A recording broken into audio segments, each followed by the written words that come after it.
Hey, everybody. Welcome to the Mansfield Buzz. Welcome to Mansfield Buzz, Jordan Hurdy in the mix, spotlighting local stories, every episode's a fix, unearthing unique gems, what makes them shine. Tune in, get ready, we're diving into their grind. With Jordan's questions, we reveal what's at the core. Hurdy's tech wizardry, bringing stories to the fore. Together we create, start showcasing what's unique.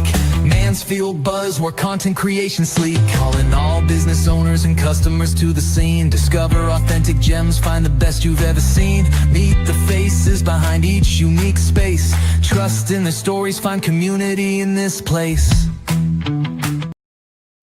All right, everybody. Welcome to the Mansfield Buzz. We are here today live. We're on every single Thursday, 2 p.m. Central Standard Time. Somebody said I should say that, Jordan, so I'm going to say it. 2 p.m. Central Standard Time. There you go. Mouthful. And yeah, we're always interviewing and having conversations with businesses in Mansfield and the local area. And so we want to welcome you guys to the Mansfield Buzz. Our hosts today are Jordan Huff, Hough, and Hurdy Burke. And we're both hosts of the show. We're both partners in the program. And we, Jordan, just to let y'all know, Greg, Jennifer, that we are now a year and 2 months into a year and 2 months into when we launched this. It's just a thought. We are at right now 162 subscribers. We're trying to get 200 by July. We have some benchmarks we'd like to reach. Y'all be pleased to know, if you happen to be listening, and you're our guest today, of course, we have 1.6 thousand people have watched the channel in the last 28 days, and we've had 40.5 watch time hours on the channel.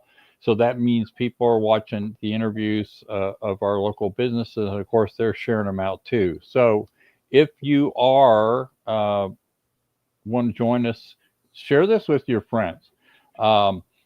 Join it, come subscribe to our channel. It's real simple, youtube.com/MansfieldTXBuzz.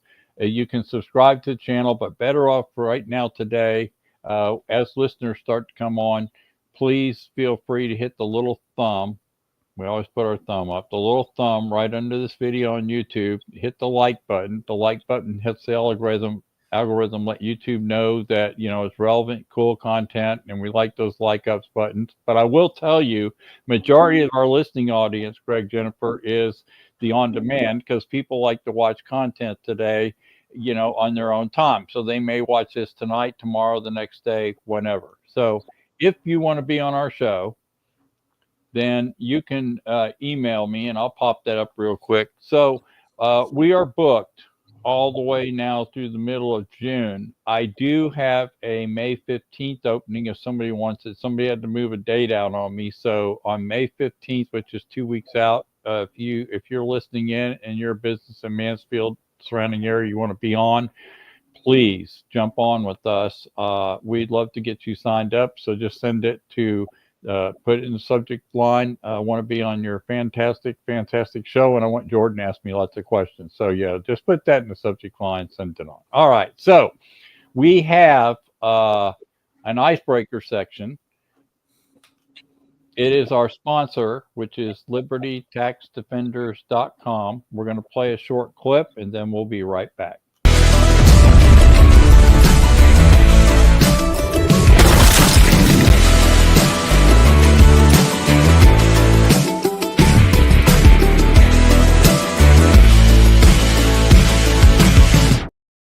All right, everybody. So Liberty Tax Defenders is our exclusive sponsor for our show. I want to read their disclaimer that they give us to read weekly. LibertyTaxDefenders.com. We are Liberty Tax Defenders, your premier tax resolution firm. We work every day to help hardworking Americans keep more of their money out of the hands of overzealous bureaucrats. We help our clients solve problems with back taxes, unfiled tax returns, payroll, and trust fund issues. We also negotiate payment plans and offers in compromise that are favorable to our clients, as well as represent clients who are under audit before the IRS. In addition, we help clients navigate tax issues such as employee retention credit, as well as providing CFO consulting, tax preparation, accounting services.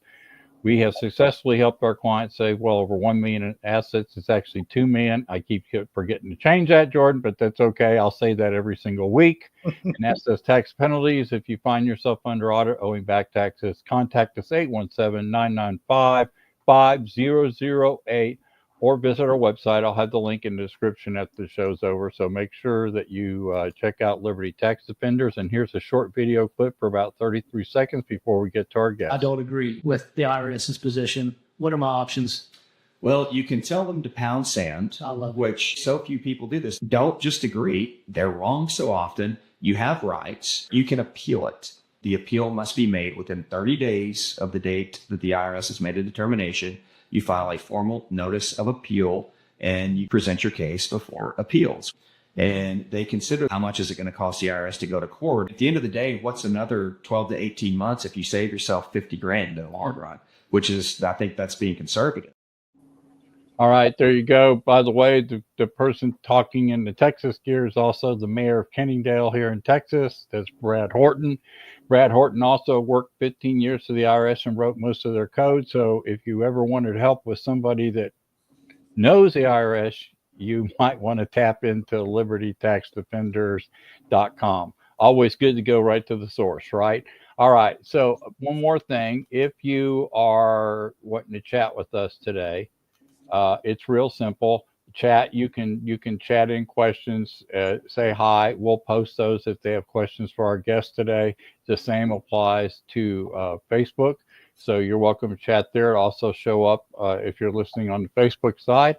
So Jordan, you get to take away an icebreaker with him, and I think people are going to be very, very surprised as we lead into our questions. Correct? Oh yes, this is a fun one. And first of all, Greg, Jen, welcome to the show. Thanks for coming. Yes. Thank you. Thank you. We're happy to be here. I'm glad we're going to be able to dive deep and get into some really meaty stuff. But first, I'm going to start with the icebreaker because you really did shock us at the beginning. I mean, it was kind of a bang. So, fireants.org. Can you tell me a little bit more about this? It's a group I'm part of that is related to pyrotechnics.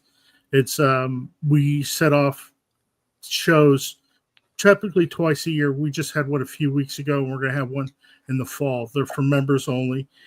Some of the guys actually build their own shells to set off. Wow. Some of them are rather large. I enjoy how I got involved. I initially liked photographing fireworks. So I thought, well, I just want to learn more. And learning the difference between a shell and a cake, the difference between the numbers. So there's 1.4, which is consumer. There's also consumer pro line. Then those shows you see at the cities, those are typically 1.3. Wow. So there's a big difference. Some of the stuff I like to get is the pro line 1.4, and the average person can't get that without a certification from the Pyrotechnics Guild International, which I actually had to pass a test to get the certification. Well, I bet. Wow. So there's always a lot to learn, and it directly ties into our business because a lot of the people in this industry are small business owners, mom and pop shops, seasonal businesses, small distributors across the country. So it's a lot of fun. Met a lot of nice people. Learned a lot of things. Made a lot of things go boom. Painted the sky. I love it. So it's actually a lot of fun. It's not cheap, but there's also a lot of technology involved. I mean, you can set off a show from your cell phone now. Wow. So it's come a long way. Pretty cool. Yeah. It's not light and run. Yeah, much safer now. Light and duck, not light and run. First two rules: safety and security. Make sure people who aren't supposed to be there are stealing things. Because there's a YouTube video where somebody steals a shell and they set it off in a tube that's too big for the shell. Oh, it causes a low break.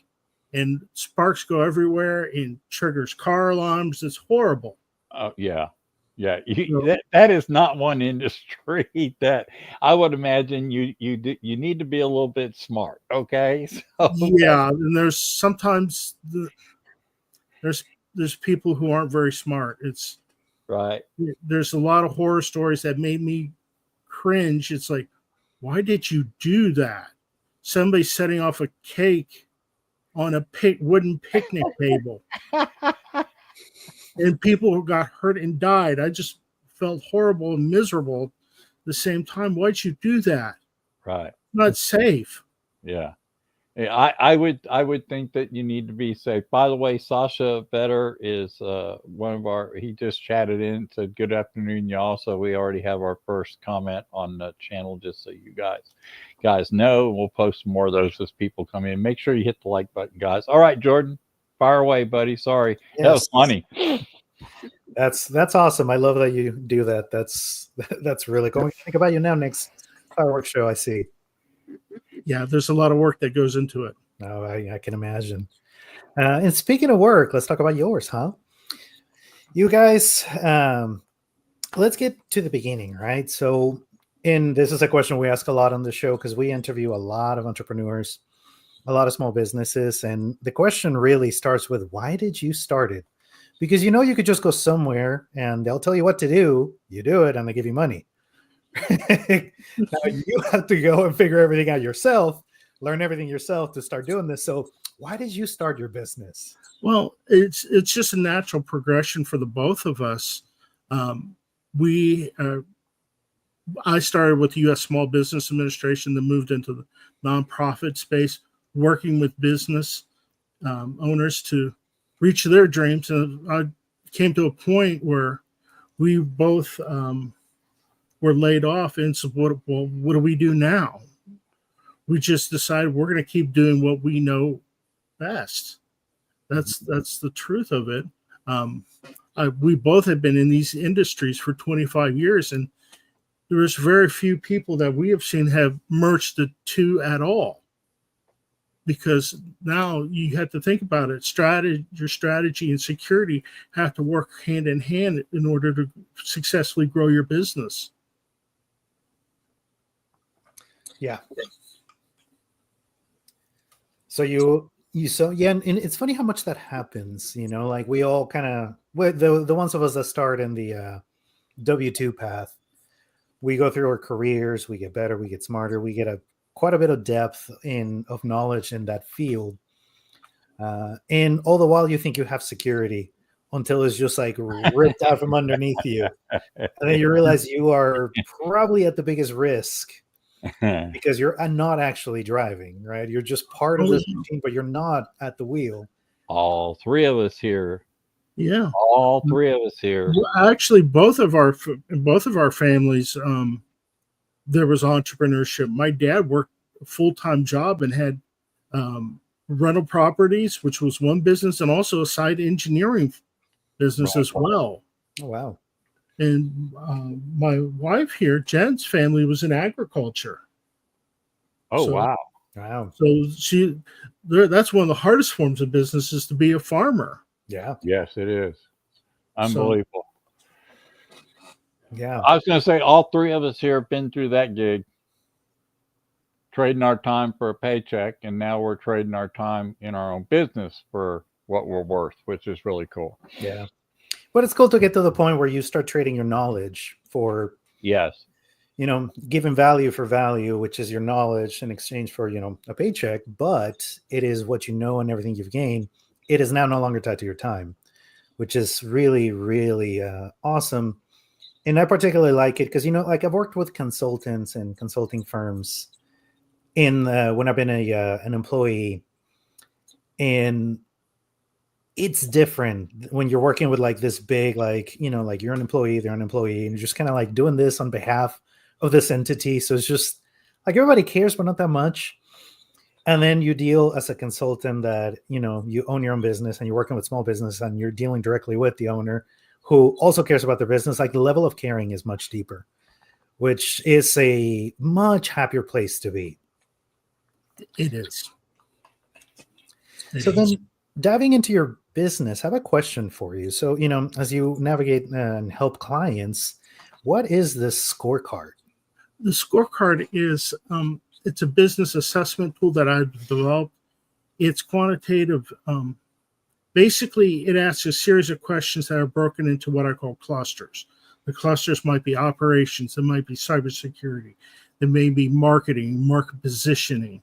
There's a variety of different questions, and each question has a weight of 1 to 5.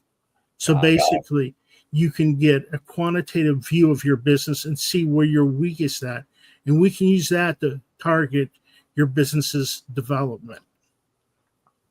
And from those numbers, we can port out a bar or line chart or bar chart, and against to say at different levels, at different quartile levels, to see how you're doing. And we're going to have tools associated with the scorecard in those areas to help improve the business.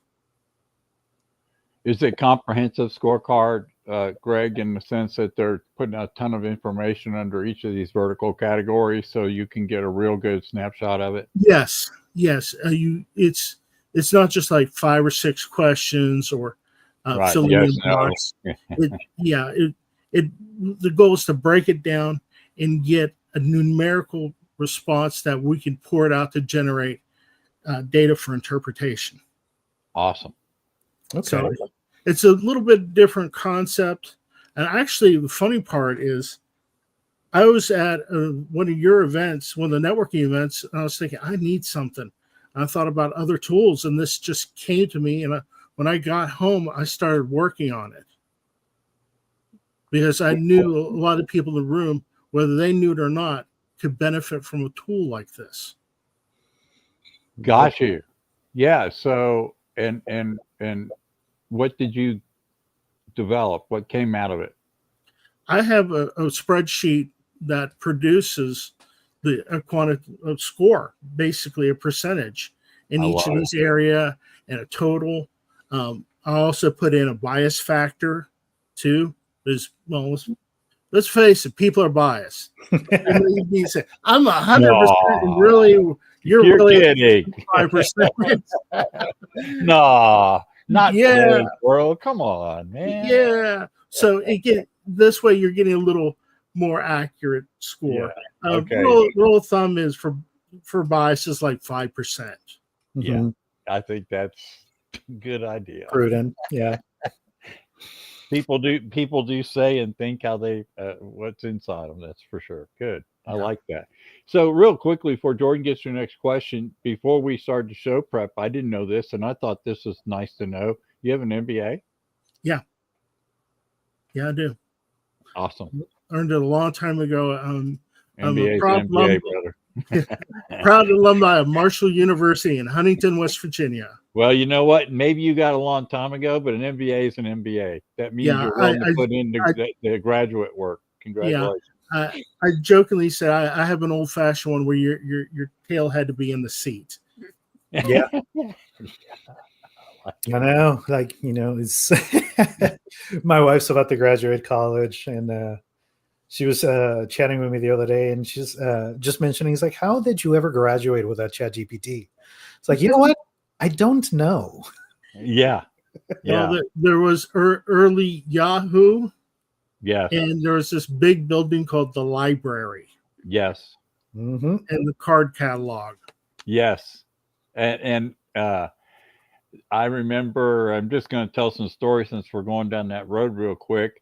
I don't think the people today understand that when you were, my whole degree was a lot of writing papers, right? I can't tell you how many hours I spent in the library pulling the cards out, going and finding the books, pulling the footnotes out to reinforce, what our opinion and what we were writing, right? And footnoting that, and then literally typing it out on onion skin paper or some kind of cool paper and putting it in a presentation folder and make it look cool. So, those days are were fabulous. And today, all you have to do is type in a prompt.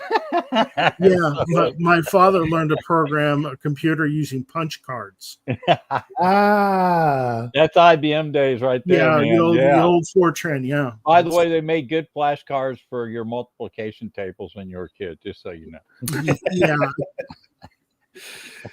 yeah. And Greg, one thing you didn't mention is your background. I think you said it was for your MBA or the focus was on data analytics, right?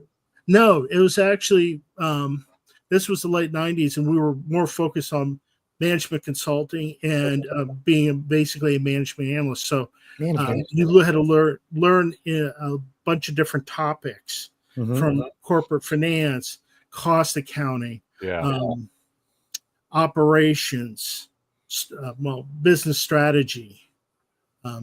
So you were exposed to a lot of that. And it's not basically an MBA is not a lot of information. It is a lot of information, but it's learning how to interpret information and go and look on how to better analyze that information, if that makes sense. Absolutely. Makes total sense. Yep. I mean, as time changes or tools change, but the principles don't. No. Accounting's rules didn't change for 500 years until the early 20s. They came out with cost accounting, and that wasn't a big revolution at all. Yeah. Some things stay the same. Yeah. All right. So, is there any specific industries you guys like to work with? Mostly, what we're looking at is the size of the business and the challenge. We'll talk and work with anybody, truthfully. That's not a problem, because one of the things we had to learn is how to learn somebody's business quickly. Might be asking a lot of dumb questions, but those dumb questions, there's an end to it. Yeah. And that's the person I'm talking to or working with success. So yeah, we'll talk to working with anybody. I mean, I've worked with guard services, construction, to chocolatiers in my life. And it's probably going to keep on going in a direction I don't even know about, but I'm looking forward to it because it's going to likely be a lot of fun. Yeah. Absolutely. So some of these small businesses, Greg, y'all work with, you probably want them to be somewhat more established, not just a basic startup, or a startup part of what you'll work with too through your score. I don't mind working with startups. It's just realize that they're going to have some unique challenges along the way. Yeah. But so not every startup is, well, it's a great idea. I've lived in areas where they were addicted to startups. Like New Orleans, they were addicted to startups, but they were not addicted to the follow through and follow up. Yeah. you know what we call a good entrepreneur? Somebody has 24 projects going on and never finishes a single one of them. Sadly, that sounds familiar. All right. So, kind of following with your path, as you did consulting and more of the employee space onto like doing on your own. How did you get involved with individual business coaching? Well, it's been I got really started with SBA with the walk-ins. I really enjoyed it, giving people direction. But we're not judges. We're not judges. People who worked for me in the past, I got to drill into their heads. You're not a judge. You are a pathfinder. You're giving these people information on the various paths they can take to their end goal. So that's very important to know and for them to think about and learn. Love it. That's really cool.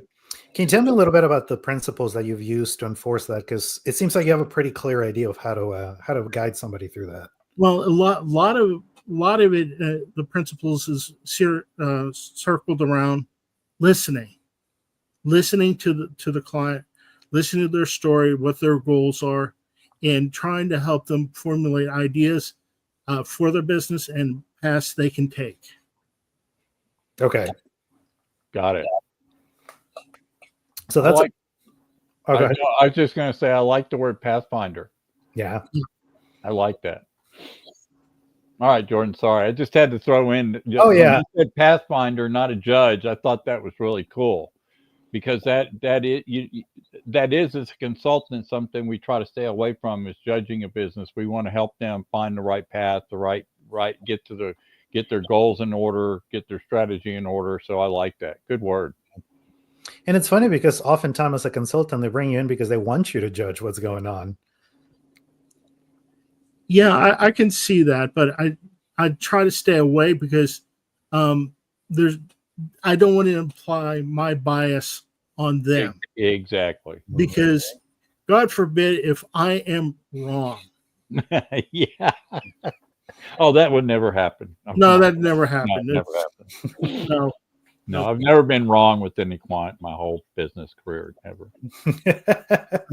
I've had a lot of number of different learning occasions. Yeah.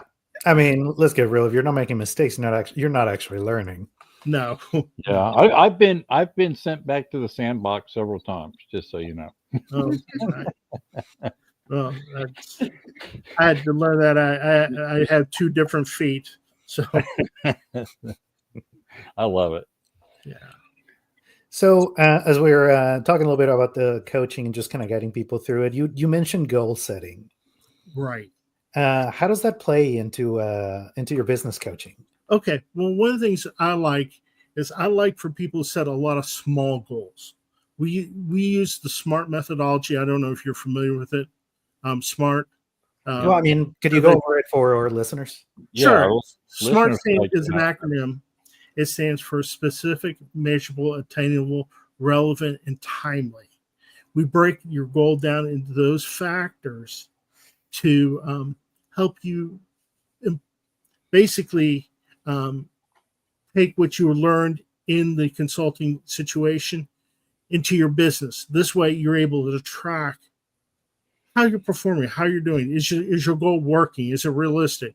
But here's the thing: if it's not working, we can go back to the drawing table and rewrite it, change it. Because there's, like I said, we're pathfinders. We're not judges.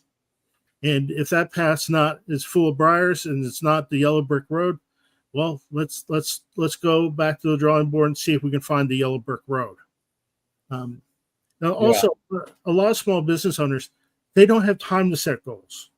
That's one of the problems I've seen them struggle with is the goal setting, where they're not recorded. They're more focused on working in the business and not on the business, as the old saying goes. And it's true. Yeah. It's true. I mean, you can't grow without goals. And I would say to add to that is a lot of people set goals. They don't put the proper action plan to it. And even the ones that do put the right action plan to it, realize that if you don't achieve it within that time plane, doesn't mean you can't change it. You still have the goal. You just have to change the rules for it so that you still accomplish it. And that's where people give up. They go, well, I didn't reach my goal, so I'll give up. Well, just change. Just go back and either make it smaller, make the steps easier, make the action plan easier. I love that. And people don't realize change is part of goal setting. You may say, I want to get this done by next year, but it may end up being a year and a half because you just stumbled into things that forced you to make some changes on the goal. Unperceived roadblocks. Yeah. Yeah.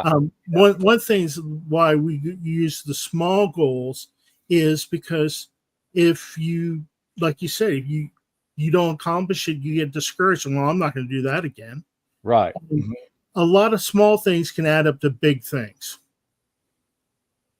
And you could change your business one small goal at a time, because that implementing that huge goal, well, it can be a wrecking ball.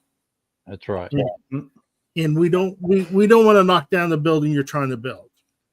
Yeah. Yeah. Little things do lead to big things. Can you repeat the acronym for me, please? SMART. Specific, measurable, attainable, relevant, and timely. Yeah, I'm going to ask you, do send me an email. By the way, before we get off that point, Jordan, can you send me an email with that at the end so I can put that in the description, please, sir? Sure, I can do that. As you talked about being a pathfinder, I wanted to talk a little bit about the R, relevant. Relevant, yeah, is that can be a tricky. So is it relevant? Is it realistic for the business? Is it more? Is it important? Does it focus on your core, or is it just more vanity? Mhm. That's something that you think you need to do, but it really doesn't hit home what you need to do.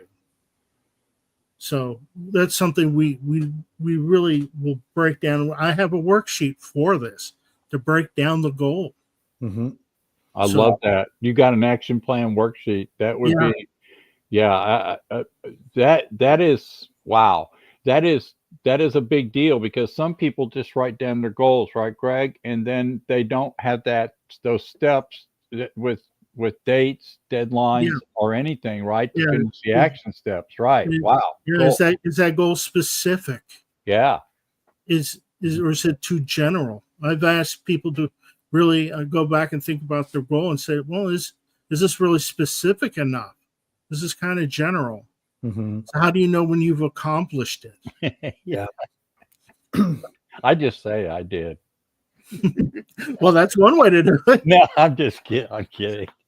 Yeah. Well, But you know that the whole relevancy. experience still has to be pleasant Yeah. and enjoyable. Definitely. And you know that's why I wanted to underscore the relevant part of it, because that's what I run into that issue a lot. People trying to set goals, thinking it's a smart goal, working within the framework, and the relevancy is completely missing. And I'll tell you which one I hear all the time in the marketing space is people want to post more on social media. That's the goal. I want to post more often. And my follow-up question is why? So I can get more business. It's like, well, posting more is not going to get you more business. No, it won't. You have to be careful what you post, because I've seen people just post the same thing over and over again, Yeah. and no, you've lost everybody because it's that again. Mhm. And you I wanna- once knew an Adobe consultant, and he had a methodology that I really liked.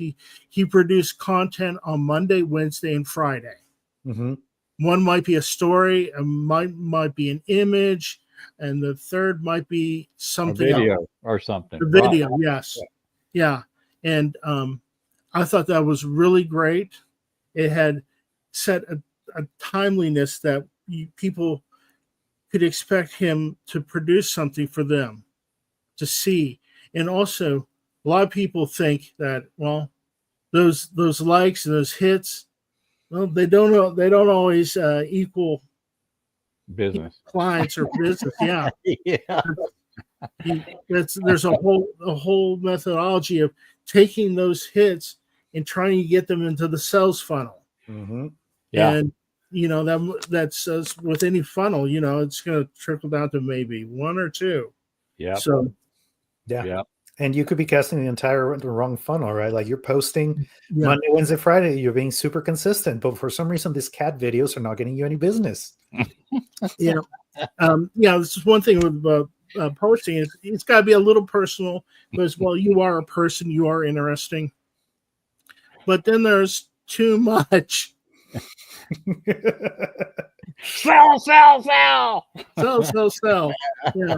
Here's my cat doing the same trick again that you've seen twice. Look, he went backwards yesterday. Today he's going to jump forward. Yeah. Come buy my product. Okay, Yeah. gotcha.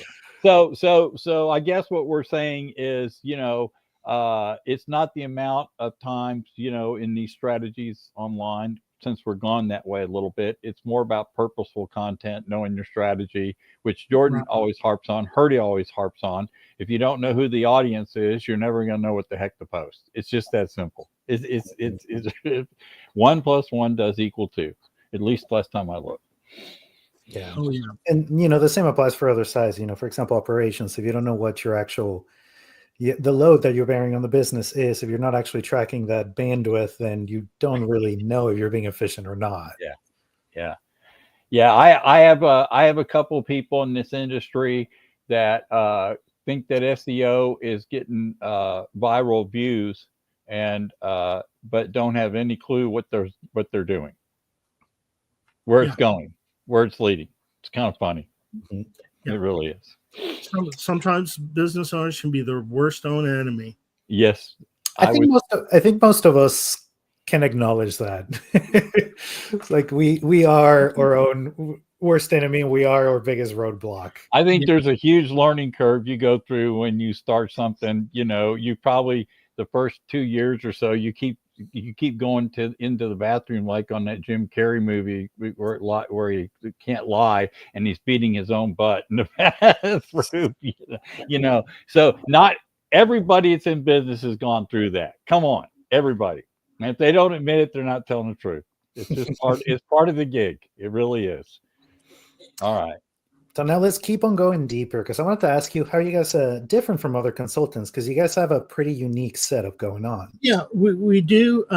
We're focused more on the smaller clients that a lot of people would shy away from. So, well, there's no money in that. Well, this is a relationship business. I'd rather build a relationship for long-term success than, quick dollar.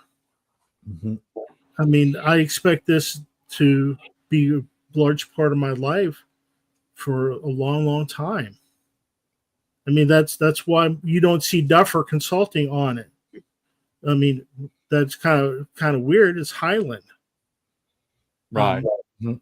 So we're interested in the smaller people who might not be the best, most profitable client, but they need help understanding, well, what's gross margin? What is that? How's that play into break even? Mhm.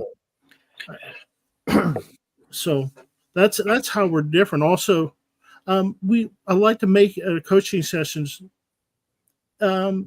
pleasant, not like a comedy show or something, but enjoyable. You're not being scolded. You're not being yelled at. There's no point in doing that.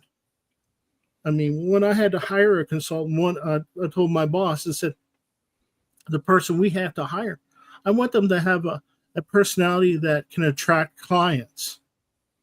Not just knowledgeable, but they're likable. You want to have a conversation. They're interesting. Well, there's no point in going through life being boring. There's so much out here to see and explore. I mean, I'm probably guilty of it myself. So that's how we're different. Also, we didn't come from the Booz Allen Hamilton world. That's totally different. I don't know if I could even hire somebody who worked for Booz Allen Hamilton to work with us, because it's such a different world. Right. We're interested in Main Street America. I actually have a certification on creating destination businesses, which Cool. is something I'd like to eventually do in Mansfield. It's to bring small businesses clients because they're interesting. There's something to see. There's something different about them. Mhm. I mean, think about how Bucky started. That's a destination business all over the country.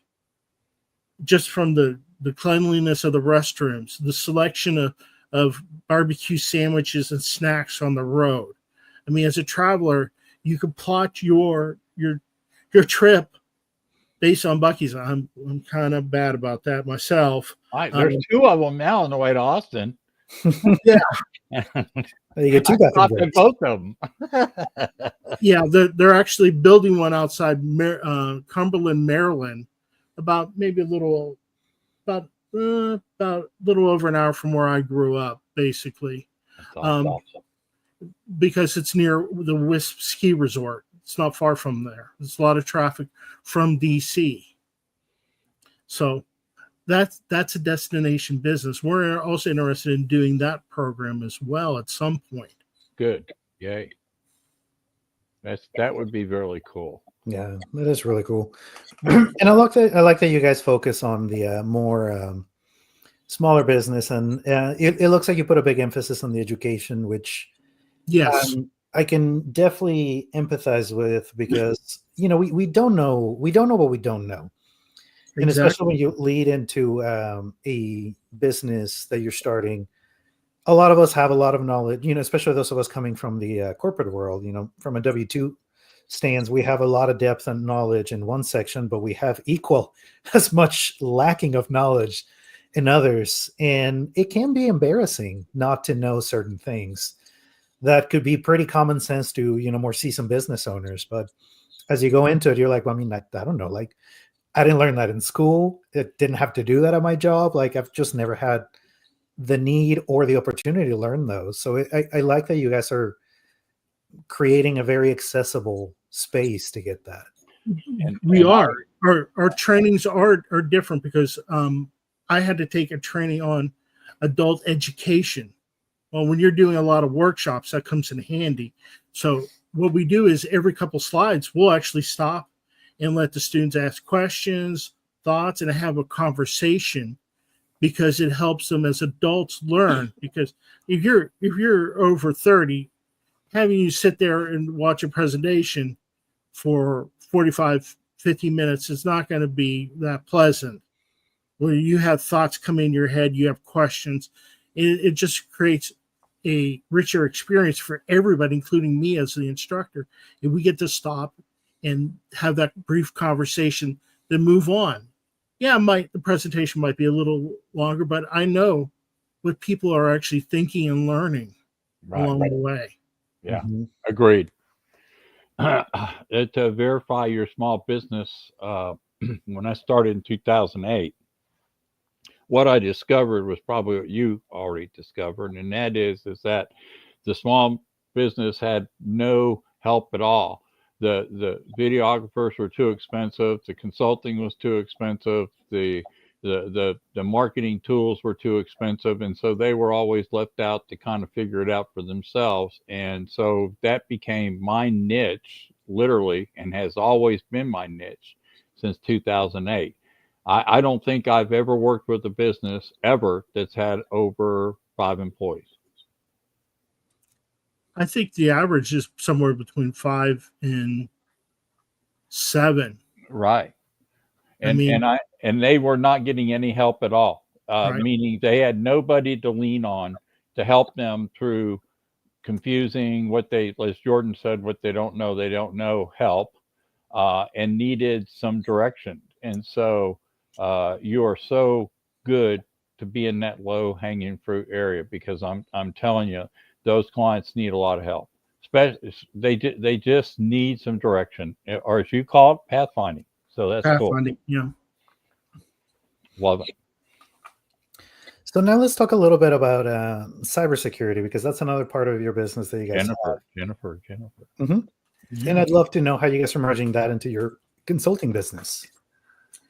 So one of the things that's really important to realize when you aren't in the corporate world anymore, and you are working with these smaller shops, is that IT and cybersecurity, whether it's a department, a group of people, or tools and products, they work to support your business. You don't have a great malware tool just for the existence of a malware tool. Is actually to support your business. And the way I usually explain it is, let's say that one of your business goals for the year is to increase your products or services by 10%. Well, how are the cybersecurity and the IT team going to help you do that? They're going to help you do that by making sure that you have the infrastructure and the staff on site to support that growth, because you would need everything from additional capacity to additional machining, especially if you are responsible for manufacturing, or if you are a value-added reseller. How are you going to go about doing that? And that's the purpose of IT and cybersecurity, is to help you achieve those goals, as well as keep you and your customers protected while you're doing it. Yeah. I love it. Cybersecurity is a big deal more than, I mean, it's always been a big deal, right? But now you've got these aggregated shared servers.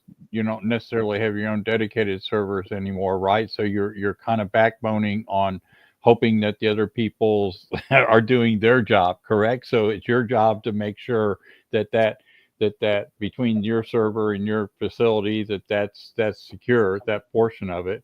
A lot of people today are using VPNs. Mhm.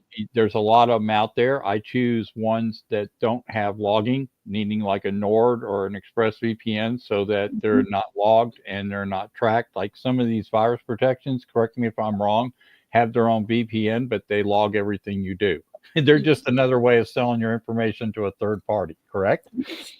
Yes, that's true. And most of your cybersecurity people are well versed in privacy, both their own, but also their customers, Mhm. and well acquainted with data brokers out in the market.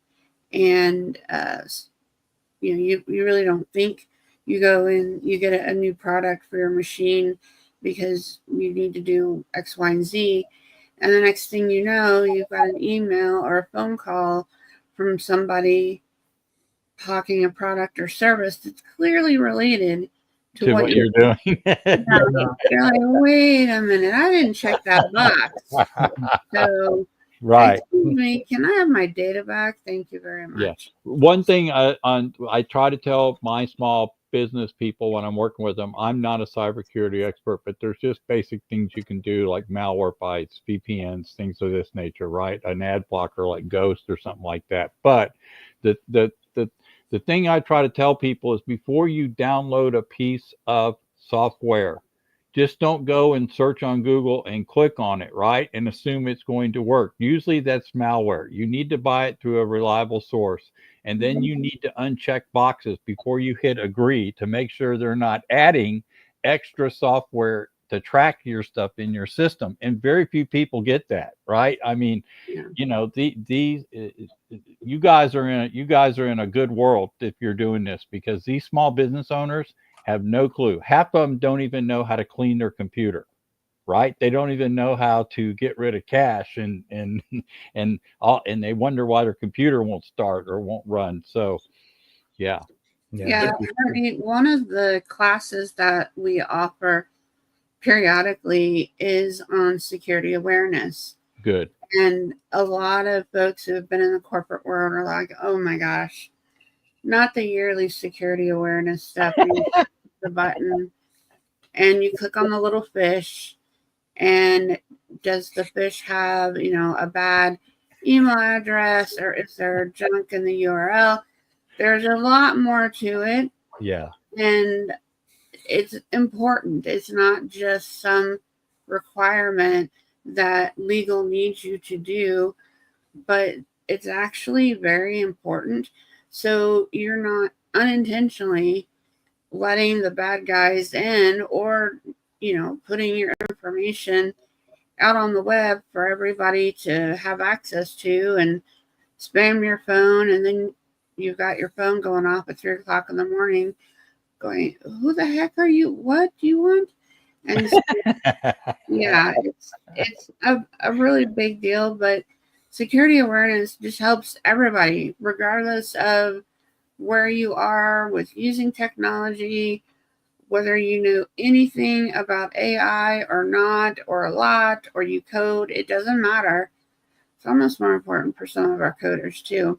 yes, But it's just, you need to be aware.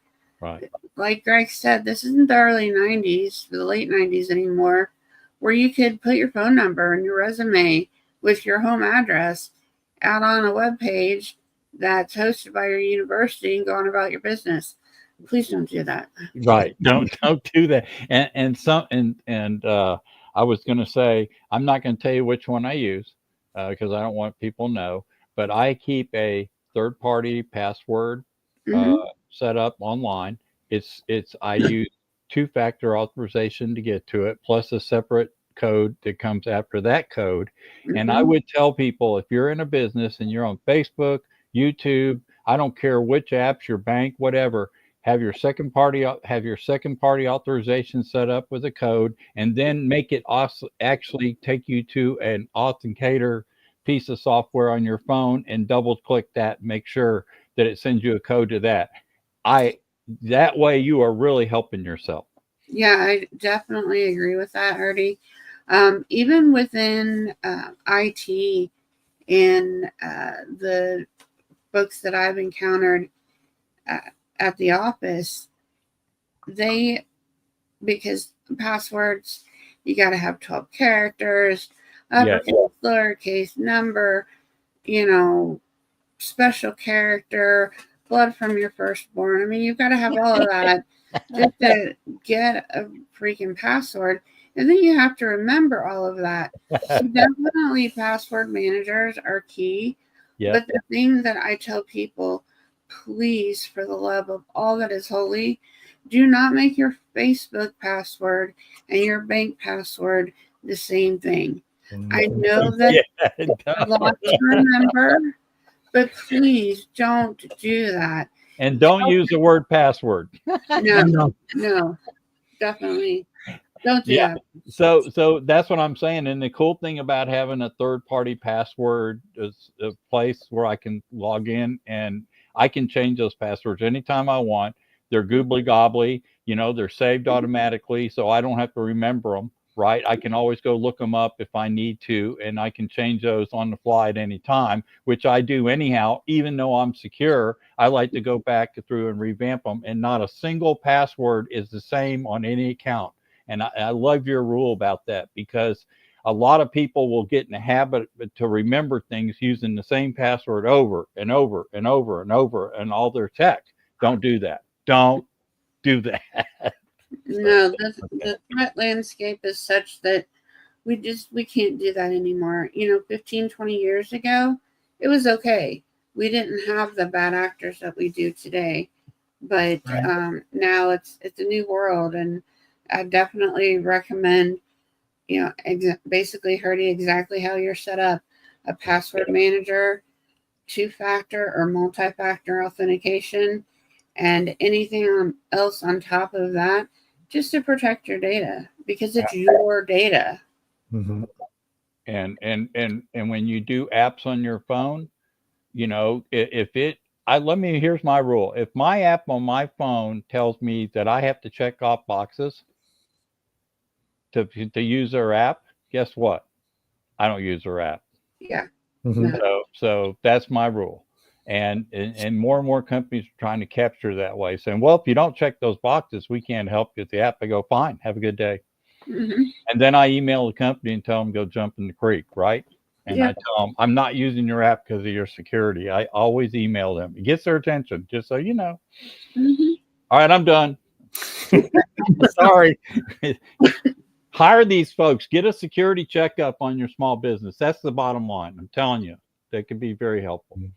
So I wanted to ask you about your virtual chief security information officer and chief information officer programs. Yes.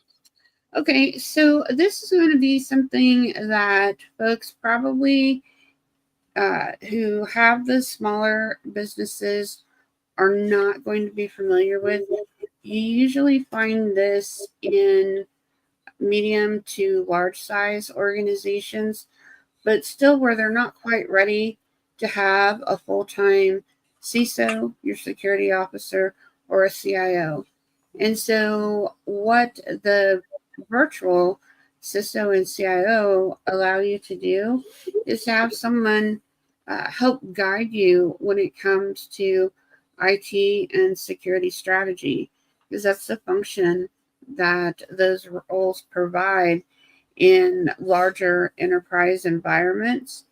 And most people probably don't need a full-time person, which is why it's a virtual role. Sure, they can come on site, but maybe they only give you, say, 4 hours a week or 8 hours a week.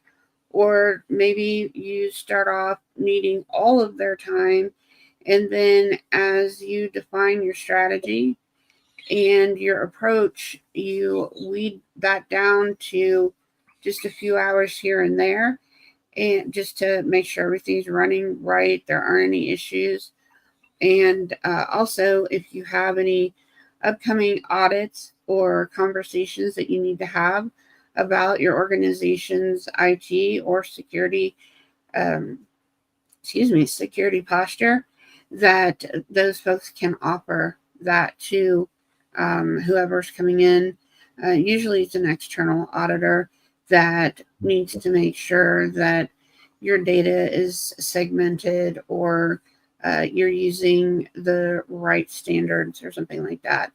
And so that's what that program is specifically for. Again, usually very small organizations that know they need something, but not necessarily exactly what. And so the virtual CISO and CIO help them figure out what that what is. Yeah, good. Perfect.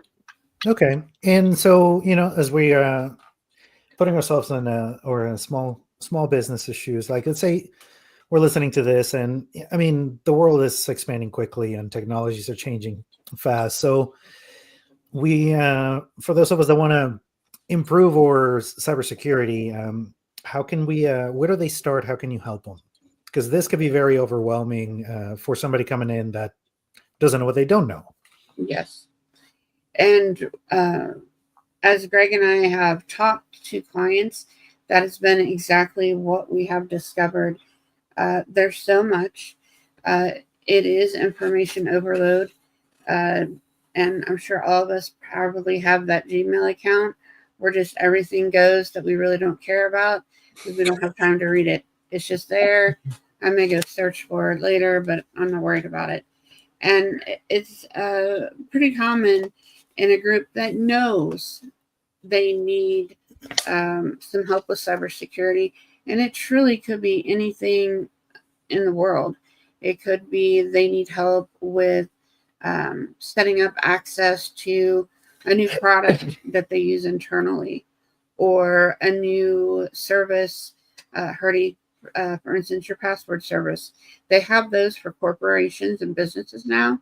And so maybe they want to use that, but they have not super sure on how to implement it. And so the way that we best help them is we go and sit down with them and have a conversation. And we ask them, okay, let's start with, where are you? What do you have? What do you think you need? And I always bring my whiteboard pens with me, and then we, draw some pictures I about love that. here's your current state, and here is what you think your likely future state is, and here's where I think you can go in the next 6 to 8 weeks, 1 to 2 months, or a little bit longer, depending on what it is. Every organization has different needs. Some definitely need password management because they just need help. Others are dealing with payment card industry, and there's a set of regulations with that, and they have auditors coming in, and it's probably their first time of having auditors come in, and they have no idea what to expect, what to say, what not to say, which is also equally important when you're going through a cybersecurity audit. You want to answer the auditor's question, but you don't necessarily need to read them War and Peace, because it's going to be way too much information for them. And so that's how we help them. It's really by getting that personalized understanding of where they are, where they want to be, and like Greg said earlier, help them find that path. You just got a chat from Patty with Dreammaker Vacations. She's asking, what is a great password manager program? So, Patty, what I have used in the past, both personally and in the corporate environment, is 1Password, and it's the number 1 password. And you can put everything in there, and they have 2 versions. They have a personal version, and then they also have a corporate level package. So it's they have a design for both basically. And there are other very good ones. That is just the most recent one that I think I've used in the last few months. Yep. And one thing that I wanted to get you guys' take on it, because this is common, so I love that this question's here. Because IT and cybersecurity are often seen as expenses and not return on investment. And I love for you guys to, walk us through why that is the incorrect way to look at these. We are all well aware of any time a data breach happens or a company goes down and their services aren't available. And perhaps it's, later in the day, could be in the week, sometimes even longer, before we actually find out what it was that caused that outage or issue for that company. And when they do what is generally called an after action review, just like what they do in the military, they figure out what happened and how to make sure that it doesn't happen again. It's also called root cause analysis. And by doing that, you are able to discern, okay, this problem happened. We don't want it to happen again. And this is what we need to do it. And ROI comes into play, not just for companies that have suffered some kind of breach or attack, but you can also figure out by working with your business teams, if we go down for a day, how much revenue do we lose? Yeah. If we're down for an hour or 15 minutes, how much revenue do we lose? Yeah. And the ROI calculation on this basically uses those numbers to help you figure out that while this is most assuredly a protective and preventive measure, it will help you not suffer some of these other attacks and incidents that companies have. And one example that I want to give with this, because it's just a touch complicated, is I think we all remember a few years ago that Target got hacked. Yeah. Their point of sale system, everything in there. How many cards do we all have? Especially the one here in town. And we were like, oh no. And that happened because one of their vendors had an open vulnerability, basically a back door that hadn't been patched, that allowed them to get to the target network and allowed them to get to basically the keys to the kingdom and the point of sales. And obviously just created absolute chaos and havoc for everyone. But that's just, one major example from the past couple of years. And, taking a moment and looking at your environment, where your risks lay, especially if you are, say, a retailer or if you are a wholesaler. It's important so that you understand what you need to protect yourself against, because not everybody needs a network appliance that does this, that, and the other. That may not be something that you'll ever need or you need right now. But you need to understand your environment, the tools that will help protect not only your intellectual property, but just your business revenue generation in general. And One thing I would love to also point out, because you mentioned how we hear about those cyber attacks, but I think what small businesses need to keep in mind is we only hear about the big cyber attacks that happen to the big companies. But it happens a lot more often to small businesses because they don't have the infrastructure, and those don't make the news. No. So for each one that we see of those giants getting attacked that have extensive security in place, there is so many more that happen to the small businesses that don't have any of that in place because they're easy fish to pick out. Yeah, and I think we've probably all gotten letters from a merchant that we bought something online. We don't even remember what it is that we bought.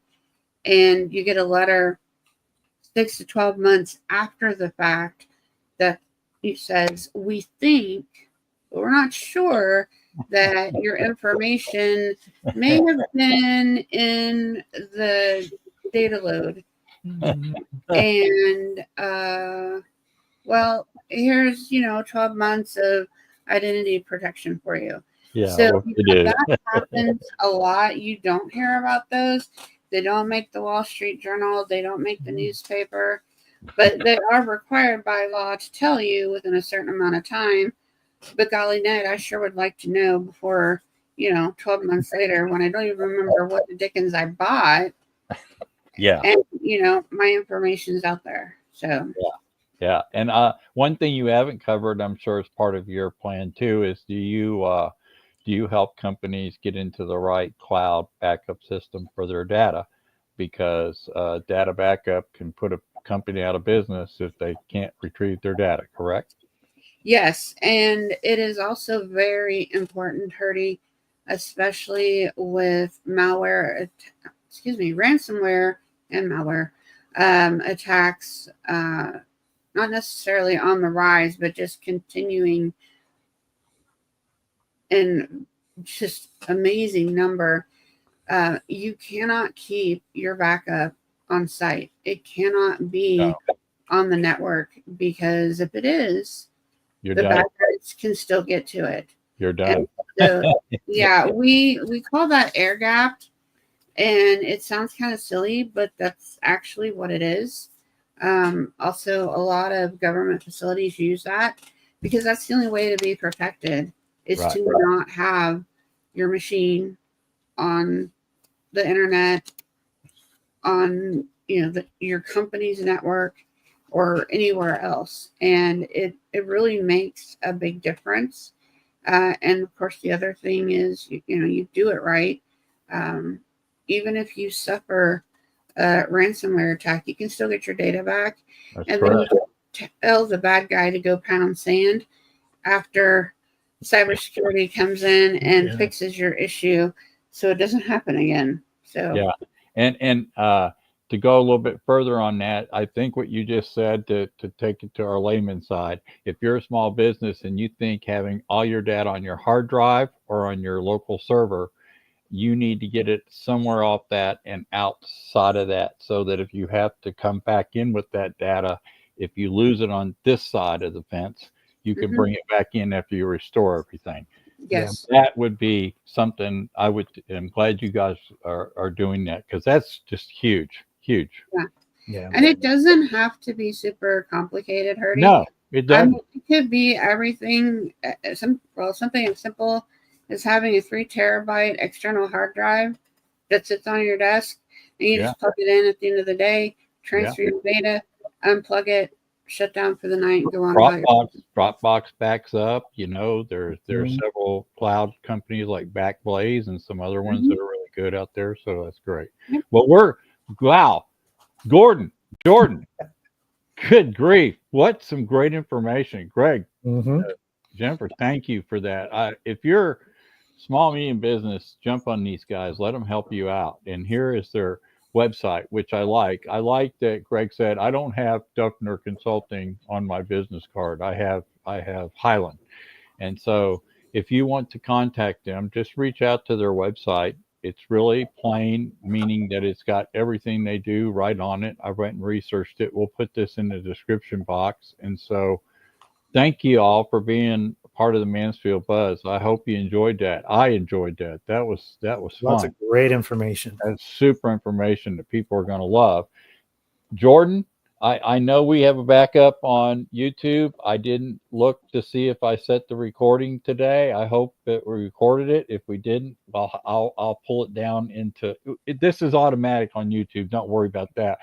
We generally back up everybody's individual part of the show, but if we don't, it's no big deal. We'll still get it back. And we have one more comment. So before we, Patty wanted to say Thanks for the education and information today, which reminds me, y'all guys be glad to hear this before we get off.